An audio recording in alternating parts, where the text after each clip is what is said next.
Hi everybody, good morning and welcome to our peace time. Today's topic will be problem solving and the new age, hosted by Venerable Dr. Nicholas Thanissaro. So if this is your first time, we have these sessions every Sunday from 9:30 to 11 a.m. Pacific Standard Time.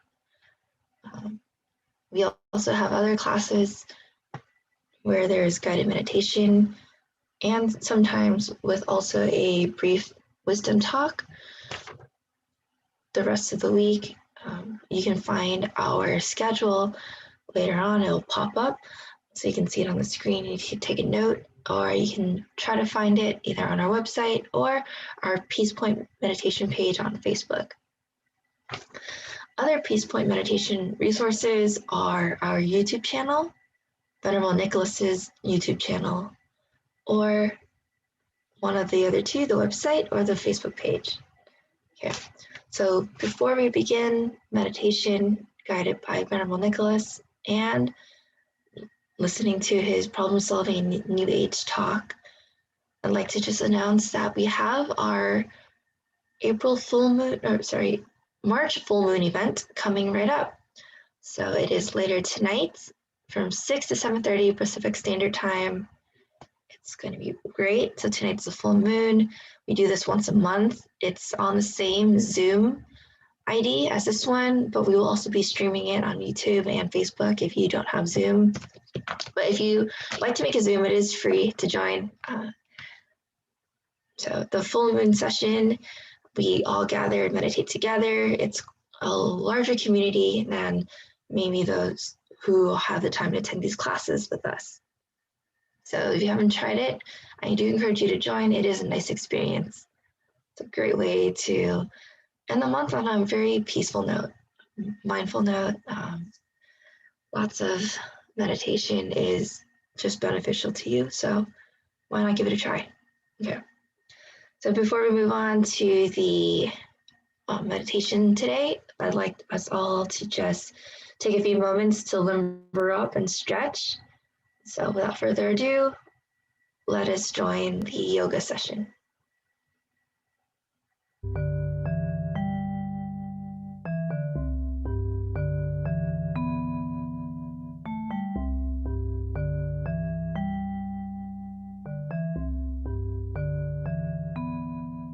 The next few poses will be done in a standing position. Please move slowly and at your own pace. Keep the sturdy chair nearby for balance if needed. If you find that I'm talking faster than you are moving, please take your time and do fewer repetitions. Take a nice deep inhale and exhale. Place the feet about hips-width apart and grounded on the floor. Lift the toes and spread them nice and wide and feel the navel pull gently in towards the spine. Push the toes into the floor and lean forward just a little bit. Feel the muscles that keep you steady. Lean back just a little bit and feel the toes come up. Feel the muscles that keep you steady in this position. Now push all four corners of the feet into the floor. Notice the steadiness of mountain pose. Notice how the steadiness of mountain pose feels. On the next inhale, roll the shoulders towards the ears, back and down so the shoulders are slightly open. Let the palms rest open to the side. Inhale and let the arms rise with the palms facing up. Exhale, bend at the elbows and allow the hands to come down the center line. Sink into the knees just a little. Repeat this again. Inhale, lift the arms with the palms facing up. Allow the hands and face to be relaxed. Continue with this movement at your own pace. Breathe as you move and try to coordinate the breath with the movement.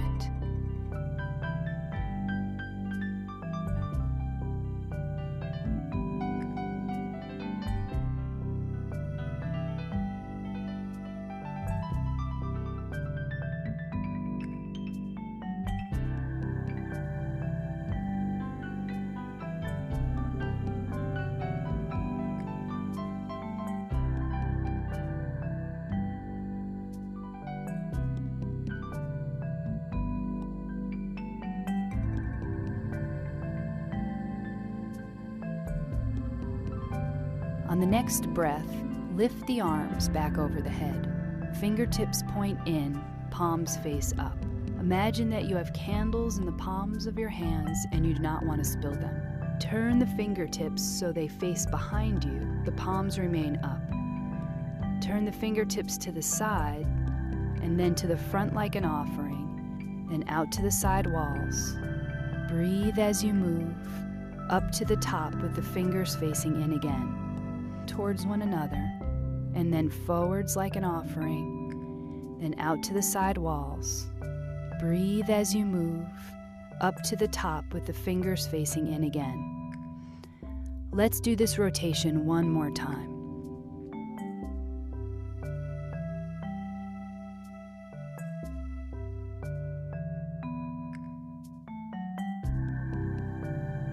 After the second rotation, allow the hands to cascade down by the side and let them rest. Pause for one slow inhale and exhale. One more breath. Inhale, exhale. This next exercise is excellent for strengthening the spine and gently stretching the muscles of the back, front, and sides. Attempt to make the movement easeful and gentle. We will do these movements with various arm positions. The first arm position is the easiest. Please be sure to stay with the one that feels best for your body. We will demonstrate them all. Take the right hand to the waist and then the left. Roll the shoulders open. And on the exhale, lean to the right. Inhale to the center. On the exhale, lean to the left. Inhale back to the center. Roll the shoulders up, back, and down. And on the next inhale, gently pull the navel towards the spine. Pull the shoulder blades softly together. Get a small lift in the chin and feel a sense of lengthening through the front of the body. On the next exhale, begin to fold gently forward. It does not have to be all the way. Bend the knees slightly. Inhale and rise back to a standing position. Open the left arm to the side. Keep the elbow bent. Leave the right hand on the waist. Inhale. Exhale, lean slightly to the right, and then return back to the center. Bring the left hand down to the waist. Lift the right arm. Inhale. Exhale and lengthen to the left. Return to the center. Roll the shoulders open. Gently pull the navel in towards the spine. Pull the shoulder blades softly together. Get a small lift in the chin. Exhale and fold forward halfway. Inhale back to standing. Open the left arm again. Inhale, and on the exhale, lean to the right. Inhale and return back to the center. Place the left hand on the waist.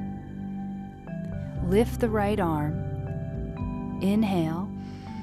On the exhale, lean to the left. Inhale and return back to the center. Roll the shoulders open.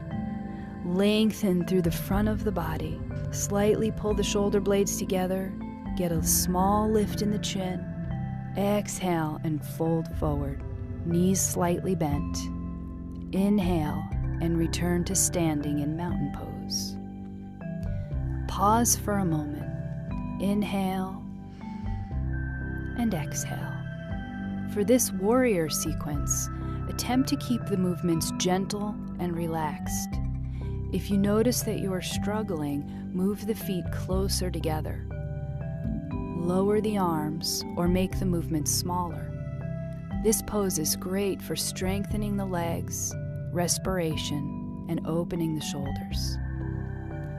Step the left foot forward just a few feet. The back foot points in at a 45-degree angle. The front knee bends and the hips face front if possible.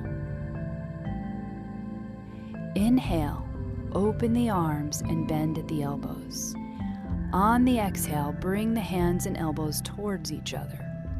Inhale, open the arms and push the heart softly forwards. Relax the shoulders. Exhale, bring the arms together. Inhale, open the arms to where you feel comfortable. Exhale, relax the arms inwards. Inhale, open and expand. Exhale, contract. Inhale, exhale. Bring the hands back down by the side, return to mountain pose. One breath here. Inhale, exhale. Step the right foot forward.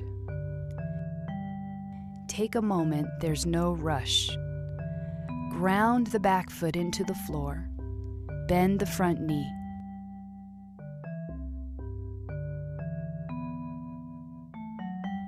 When you are ready, open the arms. Inhale. Exhale, bring the hands and elbows towards one another. Inhale, open the arms. This is a relaxed opening in the chest. Exhale, bring the hands and arms towards one another. Inhale, repeat again, creating spaciousness with a full inhale. Exhale, contract and relax the arms slightly. 2 more times at your own pace. Inhale, open. Exhale, close. Let the hands rest down by the side and return back to mountain pose. Pause here for a few breaths.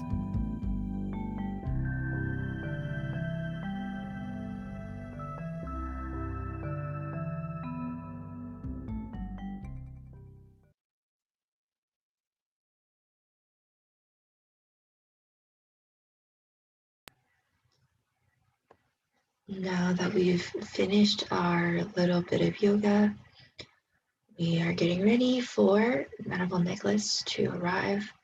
So while we're setting that up, I'd like to just introduce him very briefly for anyone who is joining us for the first time. So Venerable Dr. Nicholas Thanissaro is from the United Kingdom, and he's been a monk for over 20 years, with over 30 years of meditation experience.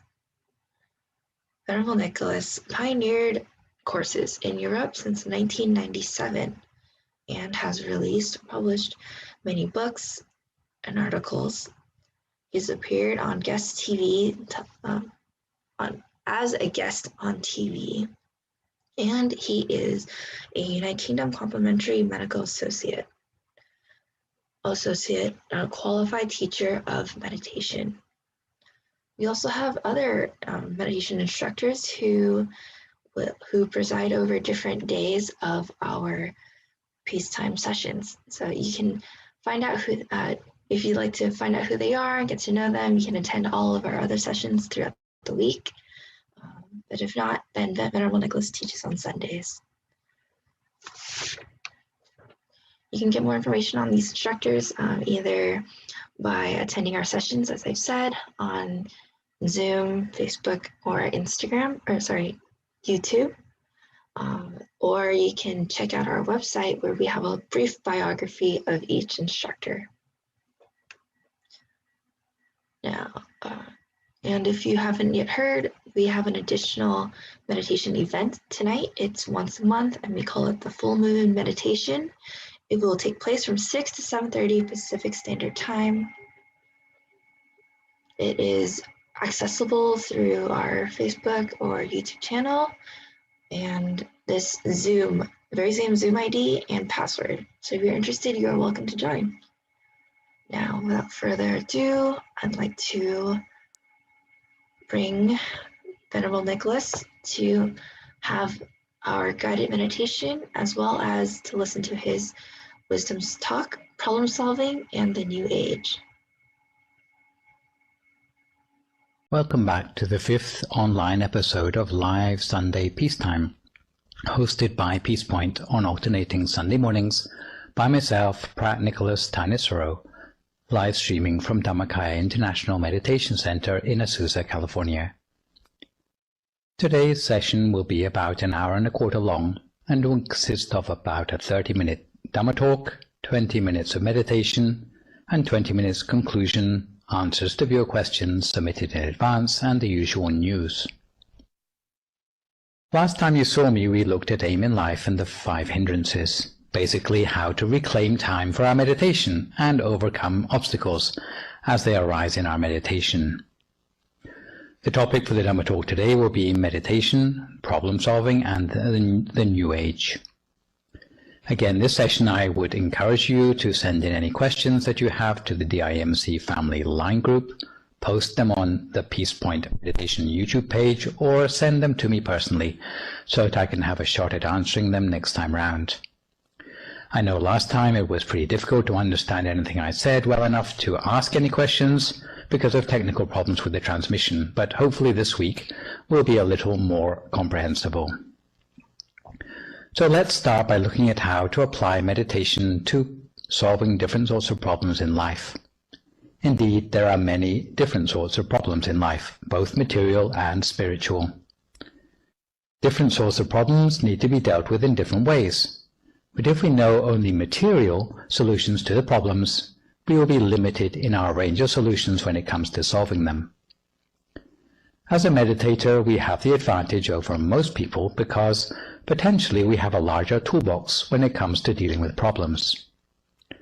Some people think that meditation is escapism, turning your back on problems instead of facing up to them. So the first myth that we need to dispel is the idea that by meditating we are living naively in the world where we fail to take responsibility for the problems around us. As we meditate more, if we do it correctly, it should become increasingly apparent how hard it is to overlook our social context. The 17th century English poet, John Donne, once reminded us that no man is an island entire of itself. These famous words must ring in the ears of many who wonder why generations of meditators have become recluses or hermits, turning their backs on society in quest of transcendental freedom. Of course, isolating oneself from the chaotic scrabble of the rat race increases the opportunity to reflect. But ideally, meditators also need to have ways to give back to society and remain connected. Obviously, if we take on too many problems from other people, we will be like a non-swimmer diving into the water to save a drowning person. That means instead of one person drowning, 2 will drown instead. Or like a pauper trying to help another person who is in debt. Instead of one person being in debt, 2 will now be bankrupted. So, when will we be able to help others? Do we have to wait to become enlightened first? I would propose that we don't need to wait that long, but we should be at the point in our meditation where we have progress, both to the point where we know ourselves and also love ourselves enough to know our limits. For example, knowing how the limits of temptation or provocation, where those red lines lie, so that we can find ourselves in a situation without losing our temper or our peace of mind. Besides knowing our limits, we also have to know the nature of the problem and be able to discern and tell the real root of the problem. An important first step is to be able to identify what category a problem belongs to, so that you can deal with it in an appropriate way. Because not every sort of problem requires meditation to solve it. In this respect, I would like to propose 7 different categories of problems: material or linear problems, problems of which you are a part, vicious circles, attitude problems, problems that better prevented, problems requiring loving kindness, and problems you can't solve on your own. So let's look first at material or linear problems. These are problems with single causes leading to a chain of problematic outcomes. It could be something as simple as a printer running out of ink, where the problem is solved simply by replacing the cartridge. You might ask yourself what role, if any, meditation might have in implementing the solution. But even when solutions are obvious, they may not be easy and may require perseverance and courage. In the midst even of a simple national or international crisis, the experience of suffering may affect different people differently. Some people may be devastated emotionally by the crisis. Some people may carry on with their lives without so much as batting an eyelid, in spite of all the fighting going on around them. If you are a meditator, you have more potential to guard the state of your mind, not to be shaken by paranoia as the chaos becomes rife. Being upset about a situation usually does not help to ameliorate the situation, so you need to insulate yourself emotionally. On the contrary, when other people are put under stress, they may react in strange ways, such as overeating, undereating, or drowning their problems with liquor. This weakens the health of the person concerned, making them less able to deal rationally with the problem. Thus, whenever you are put under stress, always make sure that the situation doesn't affect the moderation of your normal eating habits, and try to deal with problems sensibly instead of emotionally. A second sort of problem, more complex than linear problems, are problems where we are part of the problem. To give an example of such a problem, there was once a lady who was having problems in her marriage. Her husband would go out late at night drinking, and if she complained, his response would be to come home even later and even drunker. Thus, in desperation, not being able to see a solution to the problem, she went to see the monks at the temple, with the hope that if she could get some holy water from the monks, she could sprinkle the holy water on the source of the problem, and like waving a magic wand, the holy water would make her problems miraculously go away. The first monk she met was perhaps more perceptive about the lady's problem than she was. The monk told the lady, "I will give you some holy water, but only on one condition. For the holy water to be effective, after you have said your prayers, you need to hold this holy water in your mouth." The lady thanked the monk and decided to try out the holy water that very night. Shortly after midnight, as soon as she heard the garden gate opening, she quickly said her prayers and took a gulp of holy water in her mouth. Of course, with her mouth full of water, she could not say much. In fact, she could not say anything at all. When her husband came into the house and saw his wife had waited up for him, but had nothing to say to him, he merely acknowledged her and went to bed. The next night it was the same, and with the holy water in her mouth, strangely it appeared to the husband that apart from saying nothing, his wife had a slight smile on her face. Little by little, the husband's behavior started to improve, with him starting to come home from the bar earlier than before and drinking less, until before long the husband and wife regained their sense of being a happy couple again. If you ask whether this solution was due to the miraculous power of the holy water, even with wishful thinking you can probably tell that there is probably a much simpler explanation. This is not to say that the husband was blameless, because going out late at night and wasting the family income on liquor is never justified. However, if you ask what is the way out of the problem, the wife had more of a chance to transform the situation for the better than the husband. The problem was that the wife was previously too critical in the things that she said, a problem that was later solved dramatically by her inability to speak with her mouthful of holy water. What this story illustrates for our purposes is that it's often difficult to solve problems when we ourselves are part of the problem.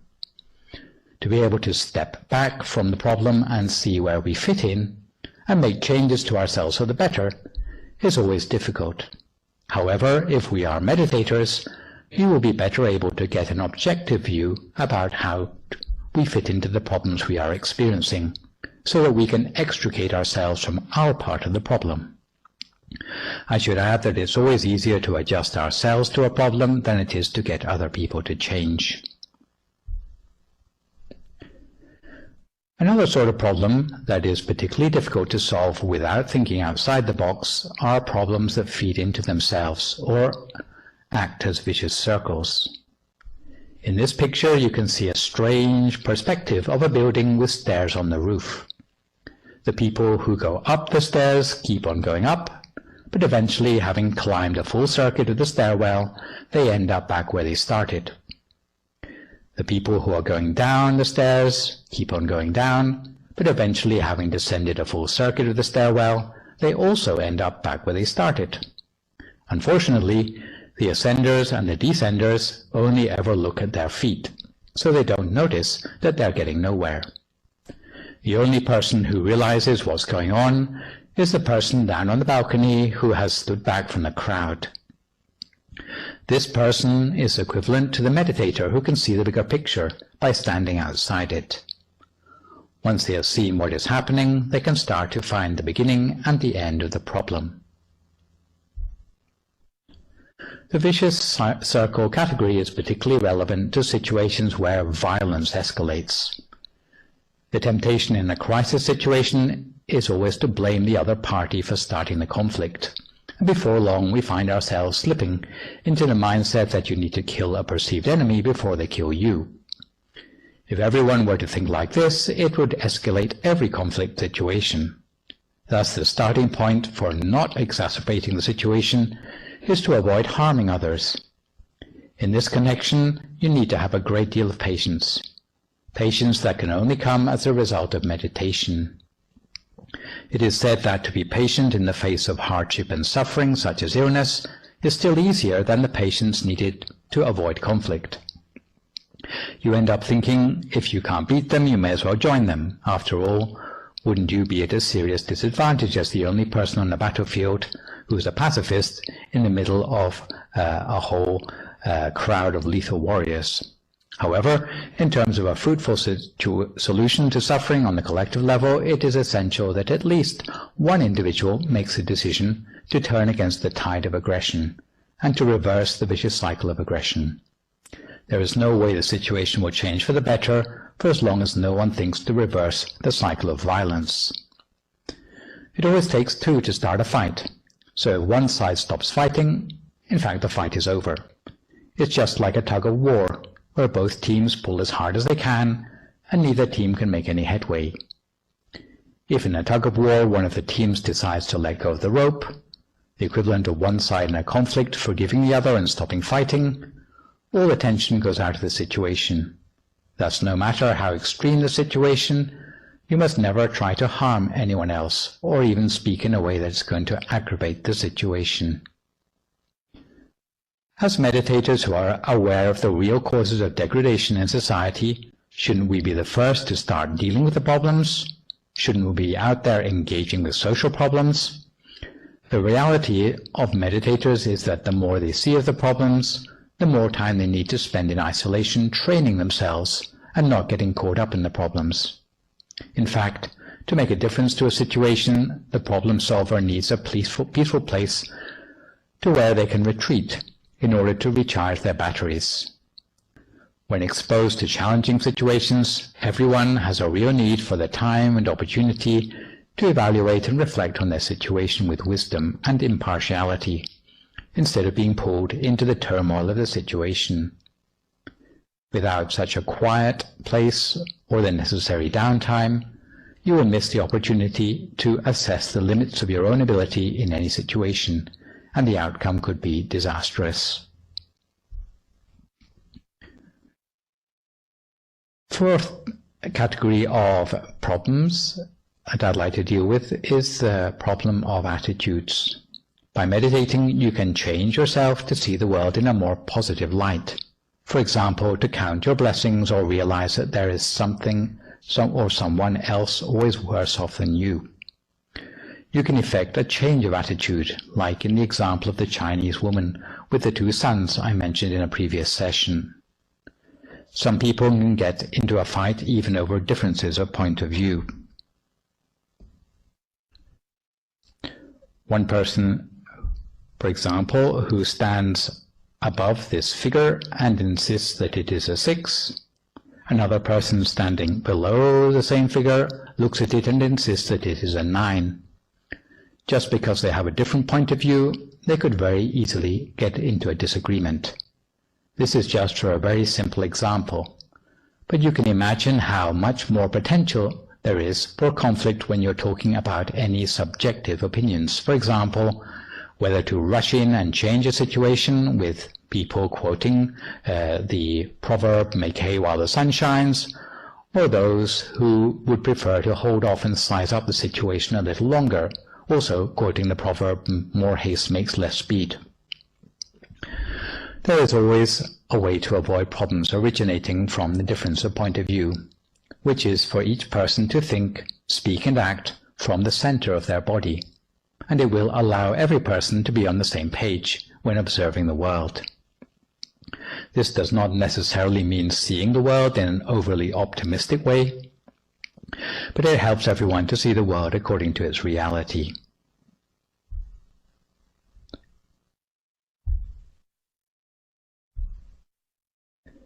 For certain categories of problem, the best solution is that the problem doesn't happen in the first place, where prevention is a lot better than a cure. Suppose you get your car stolen. It would be normal to feel that you are the main victim of the crime. However, that your car is missing because of one person in society who has compromised their conscience and become a thief is not the end of the damage caused. The crime ends up making victims of the whole of society. First of all, society has to pay the police overtime for them to go out and investigate the extra crime. That leaves less money in the government budget that can be put into things like schools and hospitals. As a result of their investigations, the police may or may not be able to recover your car, and the car may or may not be a total loss. If it is totaled, your insurance premium next year will be higher. If the police catch the thief, then society has to pay the salaries of all the judges, court staffers, and jury. If the thief is convicted, then society has to pay for incarceration, which is about $100 a day in a federal penitentiary, multiplied by 365, and by the number of years they serve their sentence. It is society, or you, the taxpayer, who picks up the tab. The cost is high because every jail has to be up to the standard of the Bill of Human Rights. However, for all the correctional effort, the prisoner may not be discouraged from reoffending. In fact, they may be persuaded to become a hardened criminal when they meet other car thieves inside who can exchange tips on how to commit Grand Theft Auto without getting caught. When they get out of jail, apart from the taxpayer having to continue to pay the salaries of probation officers, the ex-con now has a network of savvy friends from inside. In the end, the criminal justice system does not bring much satisfaction to you, the victim of the car theft, who has now got a wrecked car, a higher insurance premium, higher tax rates, and less government money for social services. Unfortunately, the logic of the justice system is that the victim gets the satisfaction of revenge on the victim. But as you can see, the satisfaction is pretty limited and comes at a high price. Thus, for certain categories of problems, it is a huge advantage for society if the problem never happens in the first place, so the penal system does not have to be brought into play. This role of keeping good people good, instead of letting them slip into the twilight zone of criminality, is another important place where meditation has a role in solving social problems. It may not be as spectacular as clearing up the mess after crimes have happened, but it sustains the harmony and well-being already present in society for the long term. A sixth category of problem is where anger needs to be diffused by the spreading of loving kindness. As meditators, it makes sense to be selective about who we choose to give our help and support to, for example, the poor and needy, and those who we might not want to help, for example, a drunken tramp who will spend everything you give him on more whiskey. It is right to be choosy and selective about who we give to.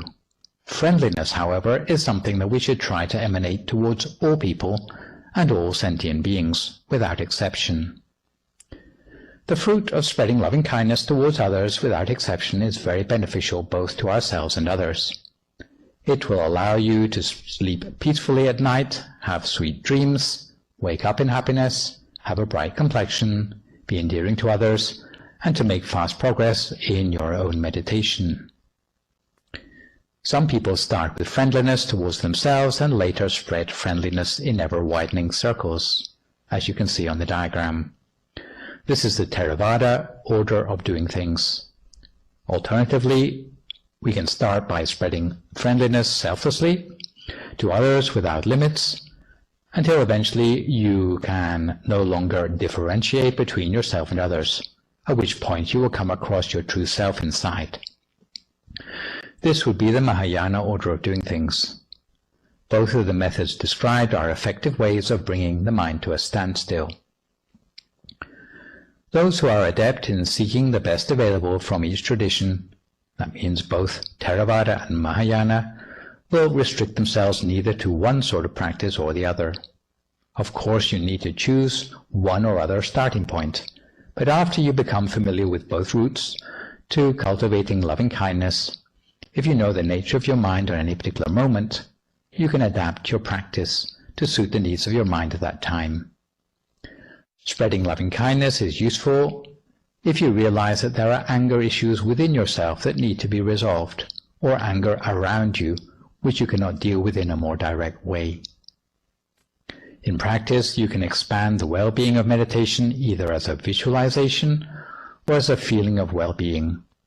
You should expand your mind outwards as a sphere of brightness or a feeling of well-being, or is from a point centered in the middle of your body. You spread the sphere of your loving kindness in increasingly larger circles around yourself to the room, the house, the neighborhood, the town, the country, the continent, and eventually to the whole world. You can practice such loving kindness meditation for 5 minutes at the end of your normal meditation if you like. Or if you find that your mind is unyielding on any particular day, you might like to start your practice by practicing loving kindness meditation for 5 minutes even before you start your normal practice. Finally, I would like to introduce you to a category of problems identified by the way you need to rely on other people to help you solve it. It is the sort of problem you cannot solve successfully on your own.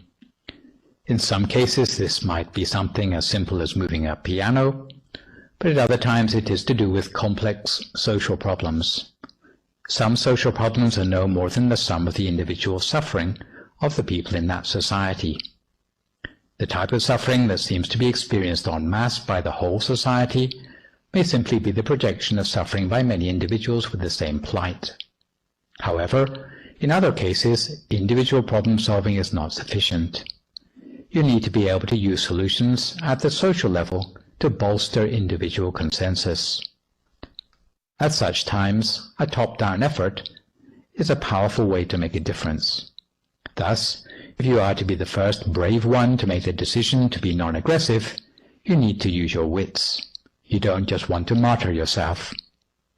Your decision to turn against the tide ought to be taken at a time in the conflict where there is a lull in the fighting. You should take this opportunity to consult with the rest of the members of the society or the two opposing armies to get something down on paper. Agree to a ceasefire or get an agreement formed at a social level, so that if tomorrow they wake up in a bad mood, they won't go back to fighting all over again. As a meditator, you ought to use such things as regulations, rules, or treaties to your advantage to help encourage non-aggression at the individual level, to become more widespread at a social level, and at the same time to reinforce your own personal commitment. The success of organizations such as the United Nations is an example of successful problem solving at the social level of operation rather than the personal level. People must adopt a common set of rules and regulations, and these can be used to enhance and encourage personal commitment at the overall level. So if you are an adept meditator and you work your way to a level where you can start to influence others to reach consensus, this is a useful way for solutions to trickle down to the grassroots level. The same principle also applies when you cannot afford just to do good deeds all by yourself, but you should encourage those around you to be good as well. For example, if you are a good person but you live in a neighborhood full of drug dealers, then before long the drug-related issues are going to end up on your doorstep as well, even though you might not be directly involved in those illicit activities. You cannot afford just to turn a blind eye, but as well as being a good person yourself, if you don't want to move to a new neighborhood, you should do what you can to encourage your neighbors to take up more honest livelihoods or to get themselves in rehab. Some people ask how they can use meditation to solve their problems, and my advice generally is that you should not just sit down with your eyes closed and obsess about your problem, but in your regular meditations perhaps entertain the relevant problem at the back of your mind. Often in the space of the meditation a solution will come to you as you're meditating, which will be a much more creative solution than you could access if you were just to think about the problems in a linear way. Often, if the problem is in the category of attitudes, you may find that what you originally thought was a problem at the beginning of your meditation actually no longer seems problematic by the end of your meditation. So now, having seen the value of meditation, particularly loving-kindness meditation in solving problems, we come to a time for some meditation for ourselves. So if you'd like to find a comfortable sitting position for yourself now as you listen to my instructions, then we'll do about 20 minutes of meditation together.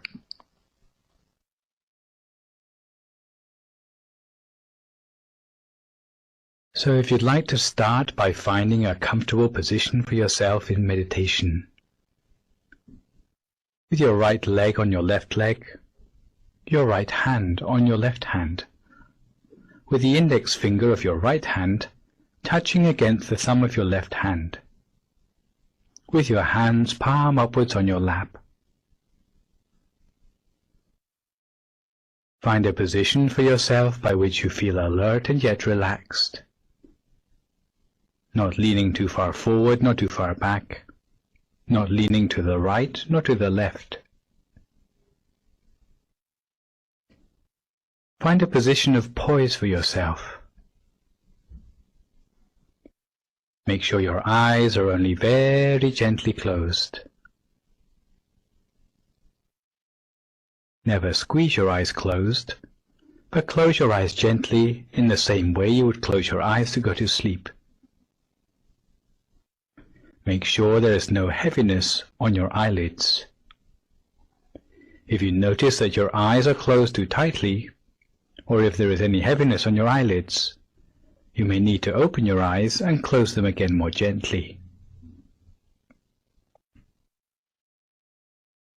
Once your body is completely relaxed, you can turn your attention to relaxing the mind. If you like, you may like to think of all the merits which you have done in your past, whether it be the merits of generous deeds for the benefit of society around you, donations to the temple, offering of robes, keeping the precepts purely, even meditation and chanting in your daily life. But if you think about all the merits you performed, in the end it will bring you a feeling of joy and happiness in the mind, as if the merit moves you to the extent that you feel refreshed inside. You should cherish such a feeling of happiness in your mind, just for a few moments, as if all the happiness seems to come from the center of our body. And when we feel relaxed, both in body and in mind, very gently, using no effort at all, we allow our attention to settle and to center to a point in the middle of our stomach, as if in the middle of our stomach was just an empty space. Maintain your mind at the center of the body, observing as continuously as you can for as long as you can. Keep your mind always at the center of whatever arises there, at the center of the bright sphere of light, or at the center of the Buddha image inside yourself, if that's what you prefer, until eventually there are no remaining thoughts in the mind anymore, and the mind can come to what we call a standstill at the center of the body. A standstill means that the mind comes to rest inside the body, without any thinking anymore. Some people think that the mind is nothing without thinking. But in fact, in your meditation you will find out that the mind without thought is much more powerful than the mind caught up in concepts. The mind which is free of all thoughts can start to draw upon consciousness at a deeper level. Consciousness, which we call the gut feeling of the mind, consciousness, which we call the inner wisdom of the mind. Once we switch on to these things, then it will be like a light within ourselves, which illuminates and literally sheds light on the mysteries of the world around us. Because wherever there is light, there is knowledge. Wherever there is knowledge, no ignorance can creep in. All the other things, whether it is greed, fear, hatred or delusion, no longer have a place to hide themselves. Because once we have understood the reality of the world through inner experience, no one can persuade us to understand the world otherwise. Because we have already seen the nature of the world for ourselves. So now for a few more moments in silence, each to their own meditation, cultivating the mind at the center by the means of your bright object and the sound of the mantra if necessary, until we come to the appropriate time.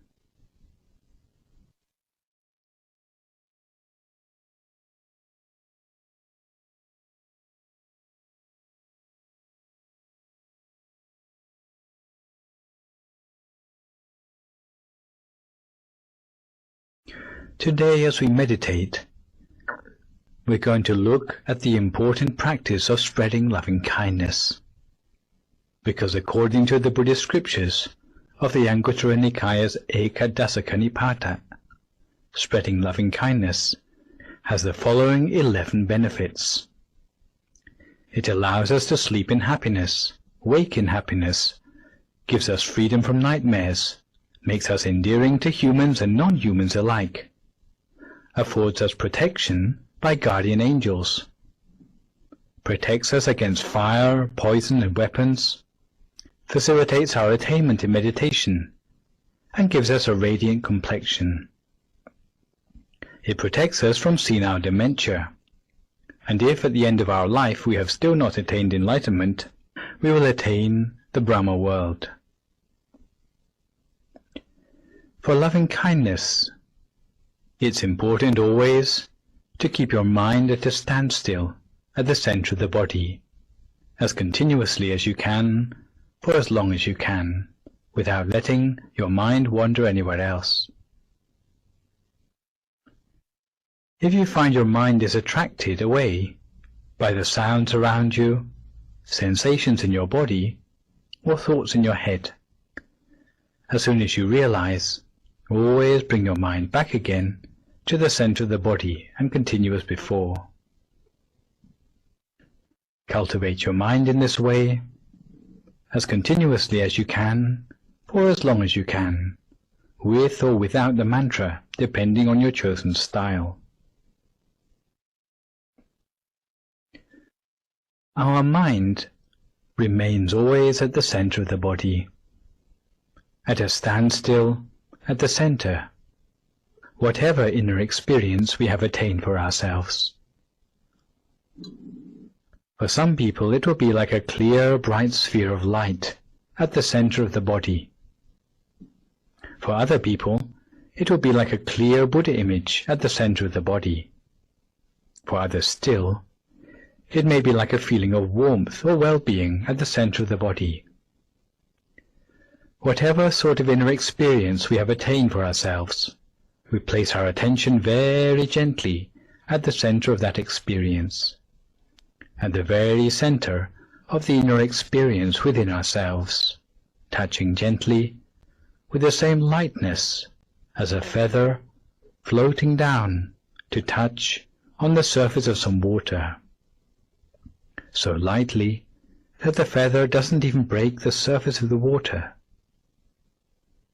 In the same way, we touch our attention at the center of the inner experience within ourselves.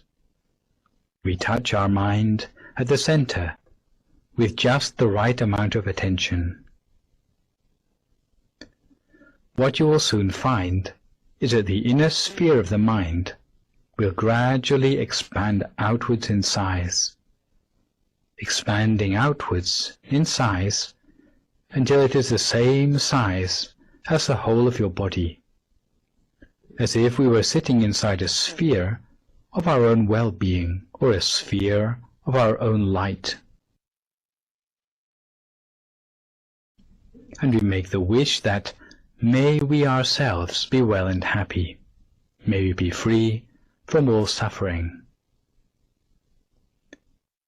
And touching our mind again at the center of the body, the sphere of well-being or the sphere of light spreads outwards beyond our own body, spreading outwards in all directions, just like the moonlight shines outwards from the full moon in the night sky, or just like a block of ice spreads coolness in all directions around itself into the surrounding atmosphere.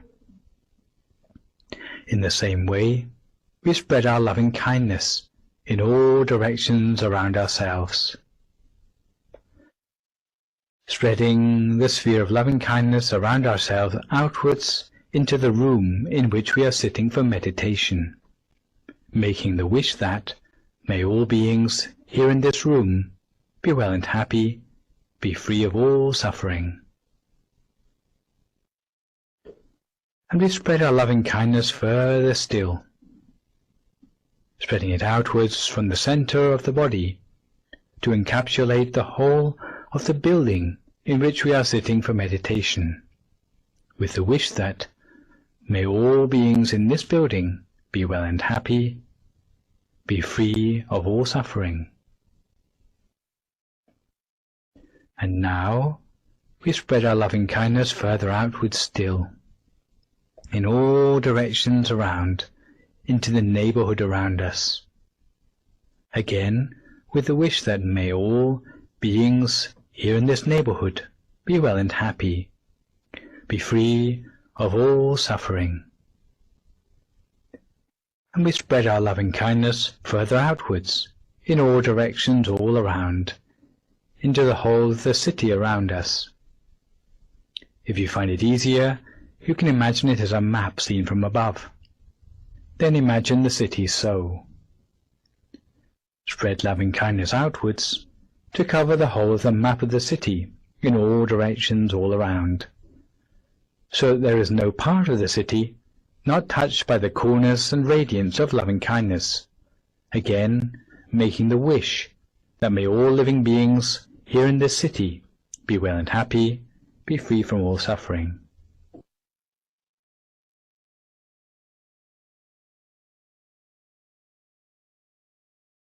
And we spread our loving kindness further outwards, beyond the city limits, to the whole of the country, outwards to the very borders of the country in all directions all around, spreading loving kindness without exceptions to the very borders of our country in all directions all around, again making the wish that may all beings in this country be well and happy, and be free of all suffering. Now we spread our loving kindness outwards to all the neighboring countries, all the neighboring countries all around, spreading loving-kindness in all directions to all the living beings without exception, again with the wish that may all these living beings be well and happy, be free from all suffering. And now we spread our loving-kindness outwards again to the whole of the continent around us, every country on this continent, so that our loving-kindness spreads its coolness and radiance to every country on this continent, again with the wish that may every living being here on this continent be well and happy, be free of all suffering. And now we spread our loving-kindness further outwards still, to every continent of the world, whether it be Asia, Europe, Africa, North and South America, Australia or Antarctica, so that there is no corner of the world not touched by the radiance and coolness of our loving-kindness, spreading our loving-kindness to every place on the surface of our planet, again with the wish that may every living being without exception, whether on the land, in the air or in the sea, be well and happy, be free from all suffering.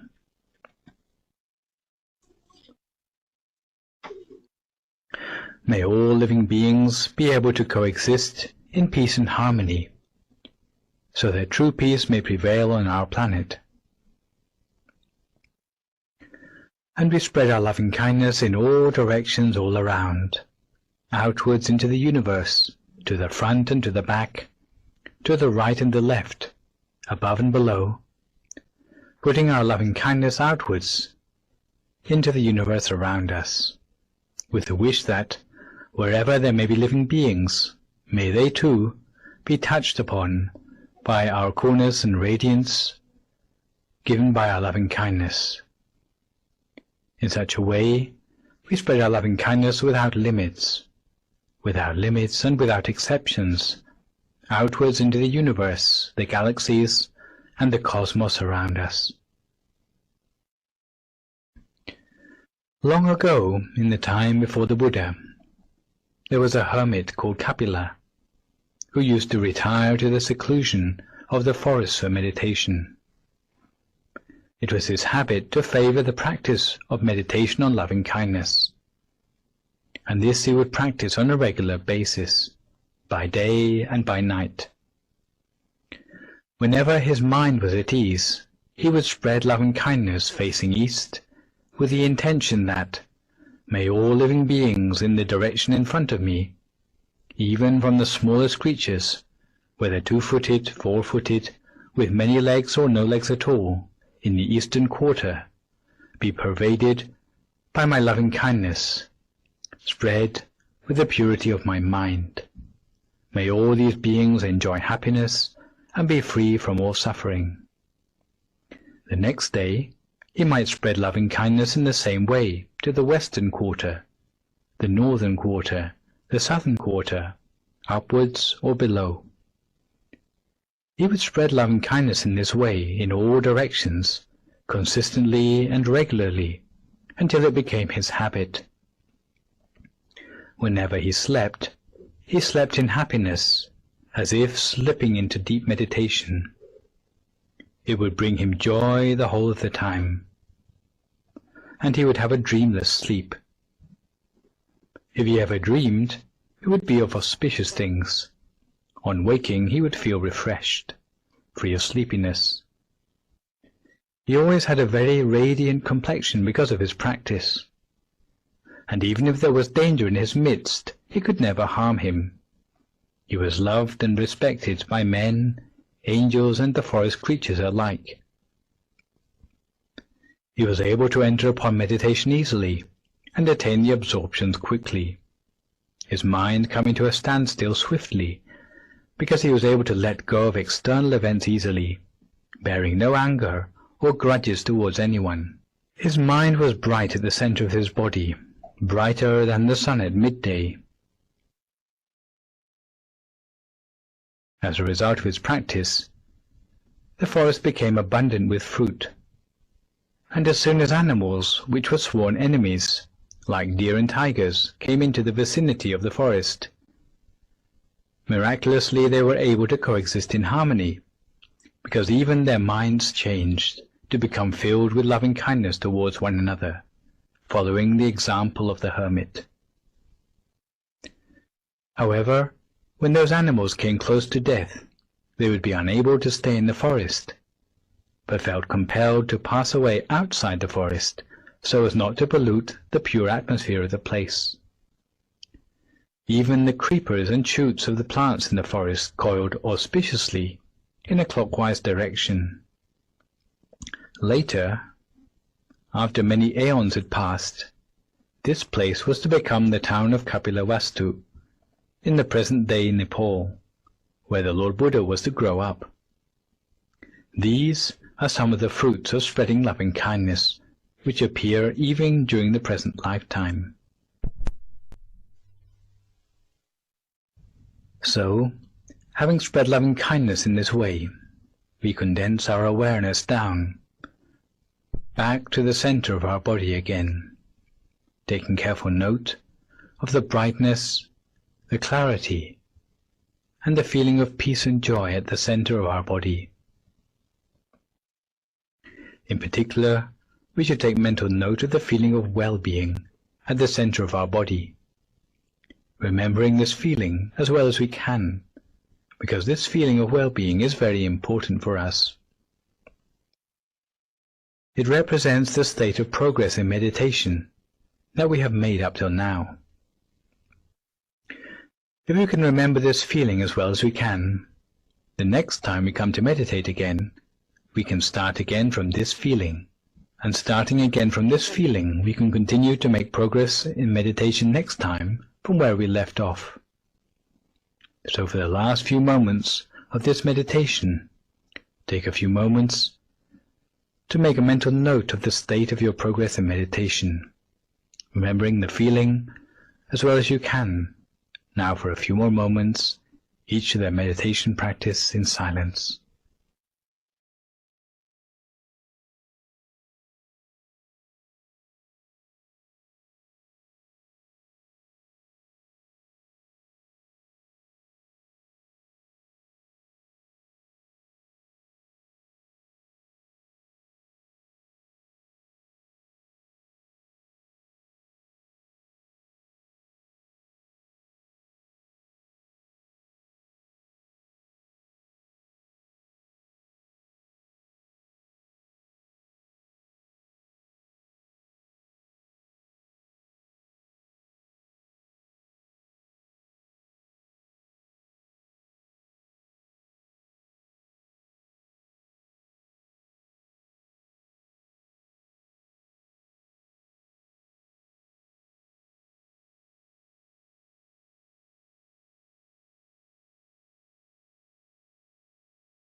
Sabba Buddhanupavena, Sabba Dhammanupavena, Sabba Sankhanupavena Sattha Soti Bhavanto Te.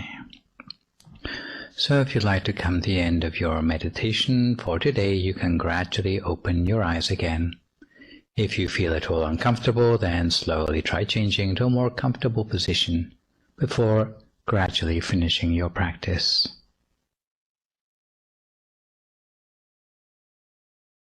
In the early decades of the 21st century, there are many things that are changing. We have always relied on material miracles to achieve the happiness and comfort that we seek. However, the rate at which we are using fossil fuels is leading to them to run out, and experts believe that within 30 to 40 years there may be nothing left of the traditional fuels that we have relied upon for so long to support our high standards of living. At the same time, in many parts of the world, the poverty is widespread, especially where the figures for displaced persons worldwide currently stands at 65.6 million individuals. With the population growing exponentially, there will soon be insufficient food even for us all to eat. The limits of material solutions are beginning to make themselves felt. For example, the sense of powerlessness in the face of infectious diseases is an embarrassment to the progress of medical science. Thermal pollution, in terms of global warming, is causing the polar ice caps to melt and causing flooding in nearly every major city of the world. The ozone layer has been damaged by the release of aerosol propellants, meaning that in many parts of the world ultraviolet radiation is making skin cancer widespread in those of all ages. If so-called progress continues in the same direction, we will not be able to sustain ourselves or our planet. Without intending to be too much of a doom-monger, it is obvious that something has to change. And it can be concluded that what we're seeing throughout the world is a natural part of growing and development of civilizations. When the pendulum of civilization has swung as far as it can in the direction of materialism, naturally it must start to swing back in the direction of spirituality. Why? Because never forget that our human being consists of two distinct parts, body and mind, both of which need to be sustained. If we neglect one part of ourselves at the expense of the other, eventually our individual health will suffer, and the same is true on the social and global levels. Change is coming for sure, but will it arrive kicking and screaming, or will it arrive much more gently?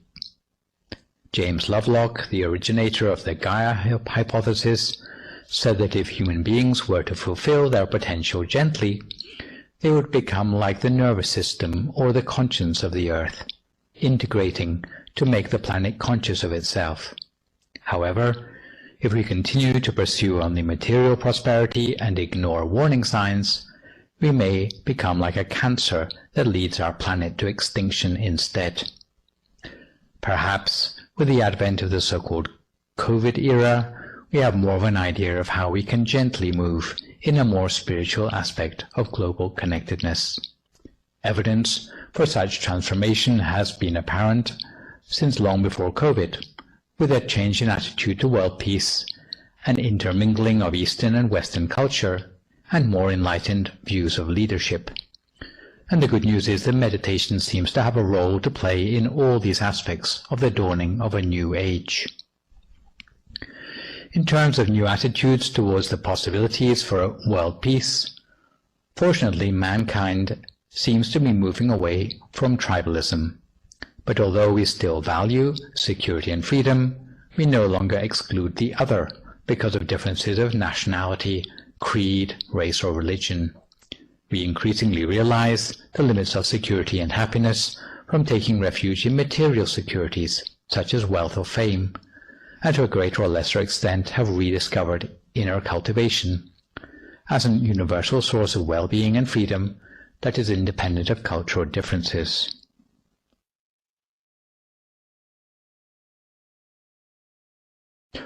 Just as the East accepts more Western ideas like human rights, the West is beginning to accept more Eastern ideas like meditation.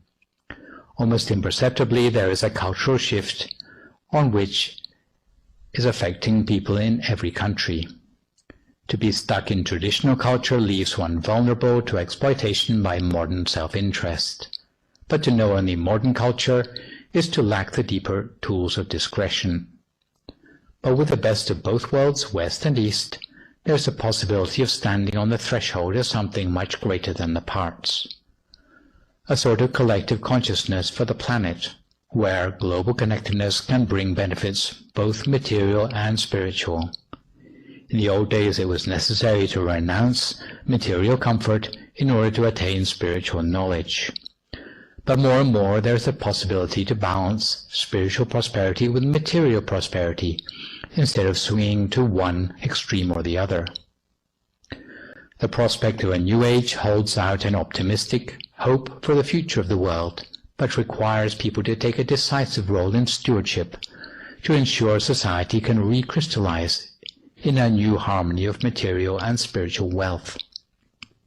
There is no law of nature to guarantee that humans will successfully make the transition to a more harmonious society without destroying themselves along the way. The future lies very much in our own hands. It is our own choice.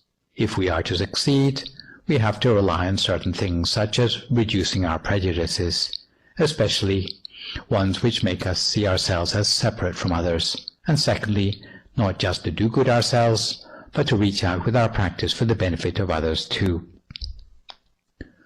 The thing that will make a real difference to the transition is the degree to which meditation is widespread in society. Meditation is the most direct inroad into spiritual experience. Meditation will help us to start recharging the spiritual batteries left flat by the scurry for material wealth. Where we have always relied on miracles of technology, meditation will start to create a few miracles of spiritual development for itself. Some people think the miracles mean extraordinary feats of power, floating in the air, walking on the water, or doing conjuring tricks. However, I would ask you, is it not more miraculous to see long-term changes that occur in people's lives, characters, or personalities as a result of their spiritual practice? None of these things happens with a fanfare of trumpets or a flash of lightning, but the changes happen in the manner of a quiet revolution. You can see them for yourself. They are slow burning, but after they have happened, people rarely relapse. Meditation will help people to get a different view of themselves in relation to the world, a view that is not one-sided, but has an outlook on the world that gives equal significance to all world views. For the reasons mentioned at the beginning of this session, when the quality of life in society is dragged down by selfish mindsets, then by the opposite token, if the number of people in society with peaceful minds increases, then it will make society and the world a more peaceful place. Meditation has a vital role to play in this connection. The well-being built up through meditation, in the same way that we have learned to practice the loving kindness exercise, will indirectly affect the people around us. If enough people do the same thing all at once, it will start to have a real effect. It is like if all the people in China decide to jump up in the air at the same time, they would surely cause a tidal wave. In the same way, if enough people in the world start to meditate and gain inner experience, this will exceed a critical mass, which will catalyze the world peacefully, even for those who never thought to meditate, through the turning point ahead to a new age of spiritual wealth and prosperity. It is often said that we are the I in sin. This is why, in the context of leadership for the new age, the more influence you have, the more critical it is that you expand your empathetic awareness. Supposing you are a bachelor or a bachelorette living by yourself in an apartment, and you think of no one but yourself, in fact no one would blame you for this. However, if one day you reach out and start a family, perhaps with a couple of children, if you still have not upgraded your mindset, if you are still just thinking about the food on your own plate, you would deservedly warrant being called a selfish person, at least by your own family.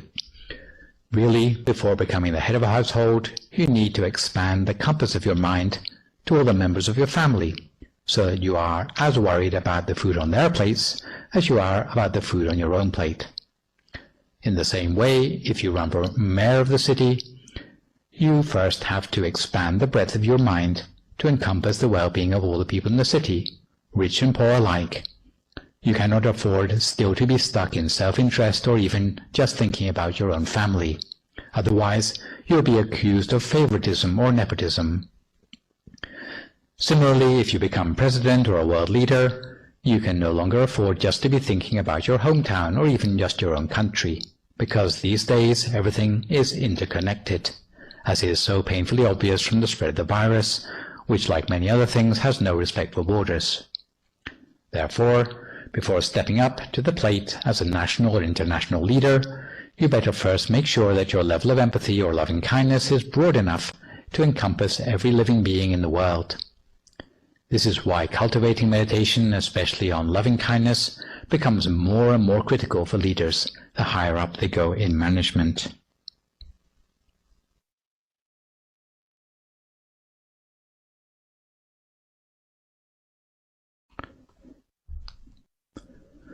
the meantime, applying your meditation through the principles of problem solving mentioned at the beginning of today's session, you can summarize the framework for meditation and problem solving as follows.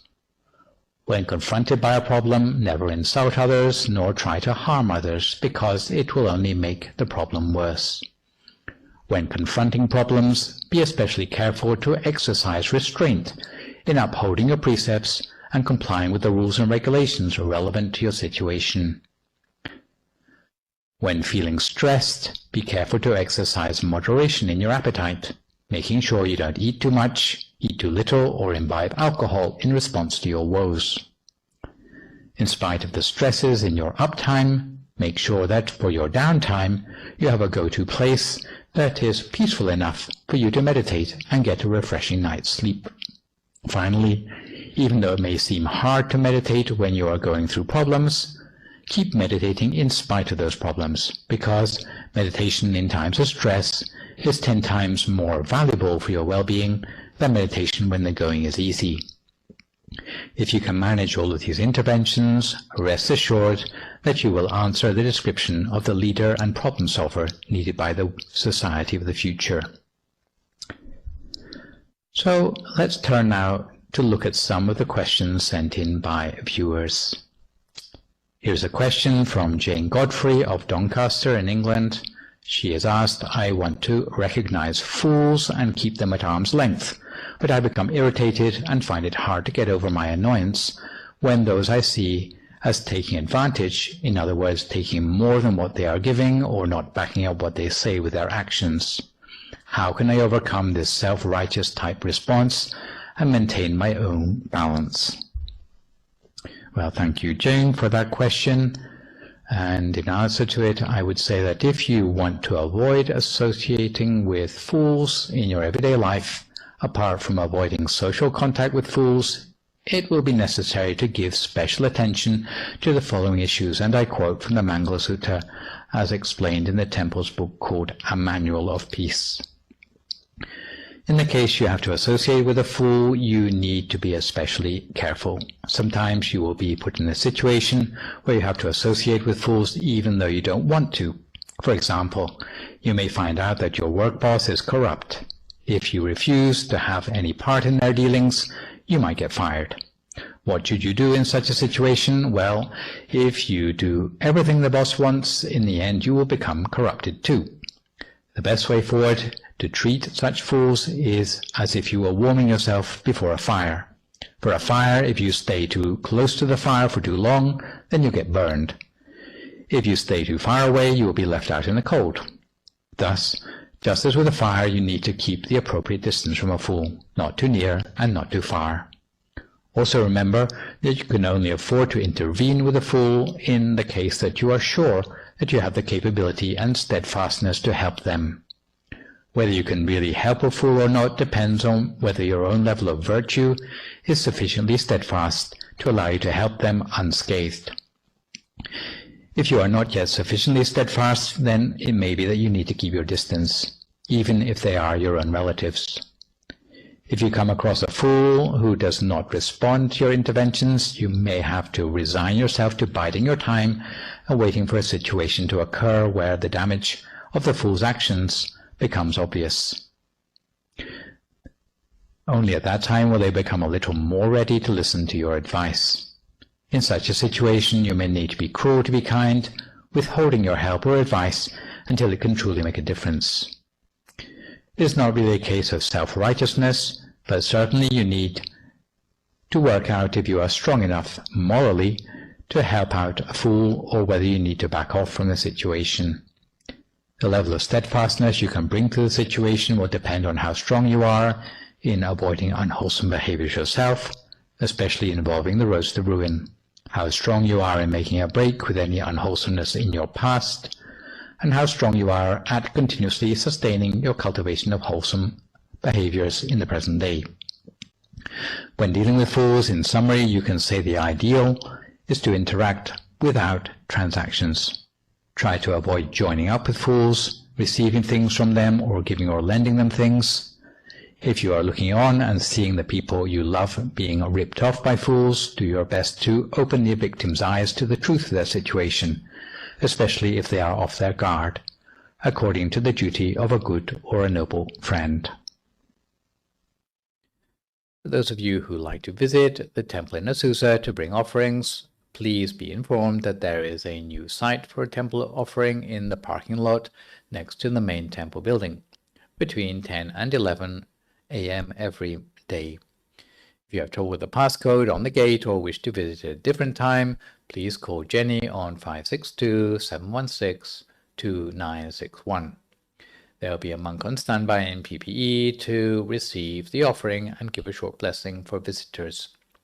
English-speaking monks will be on duty on Wednesdays and Saturdays, and a short ceremony for 5 precepts, meditation and a blessing are given on the weekends, starting at 10:45 a.m. As for temple donations, you can see the details on the ticker tape for those of you wishing to support the temple without attending in person. Needless to say, the whole temple would like to rejoice in the merits of all taking the opportunity to support the temple in this way.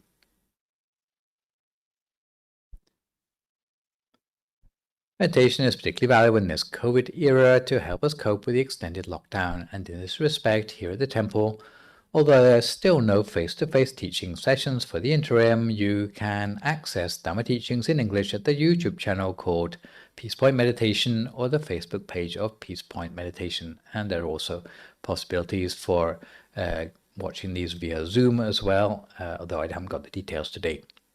For those of you who have been following my talks, you may be interested to subscribe to a YouTube channel, which I have recently set up in my own name, which can be found by searching for Phra Nicholas Thanissaro on YouTube, where I've uploaded more than 100 clips of meditations, Dhamma talks, funeral talks, talks for children, and so forth. Meanwhile, there is a streamlined schedule by popular request for 2021 on Peace Point. For the benefit of families listening in, there is also a special show for children in English known as Shining Stars that goes out between 7:30 and 8 p.m. every Monday evening with bedtime stories and meditation short enough to keep the attention of younger listeners. Outside of the live streams and the on-demand programming, there is also a newly updated MindGem app, which you can download for free, allowing you to listen to meditation and Dhamma talks in English on your cell phone, even when you are offline. For good measure, I would like to remind viewers again, even better than posting thank you or great talk or sadhu, which are all encouraging, you can move to the next level and try posting a few questions, and I will do my best to answer them on my next Sunday session. In the meantime, try to stay healthy, avoid recklessness or complacency in the face of the virus, maintain a positive mood, speak only positive words, forgive others, extend good wishes to others, and meditate daily. Continue recording your meditation experiences by keeping a diary while trying to root out any hindrances in your meditation. And hopefully, when you get that clarity in your meditation, you also will have a clearer idea about your own sense of meaning in life as well, moving forward. So for today's program, this is me, Phra Nicholas, signing off for the session.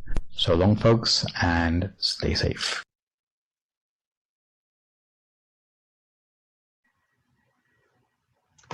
Thank you very much, Venerable Nicholas. That was very great. I hope you all enjoyed Venerable Nicholas's talk. Thank you for joining us. If you logged in on Zoom, thank you for watching our channel on YouTube or our Facebook stream. We, as Venerable Nicholas said, we have other classes throughout the week, and Venerable Nicholas will have his next class on Sunday. You can also catch his YouTube channel or the Peace Point Meditation YouTube channel.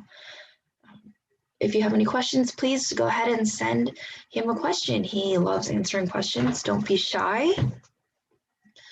The email is peacetime.questions@gmail.com.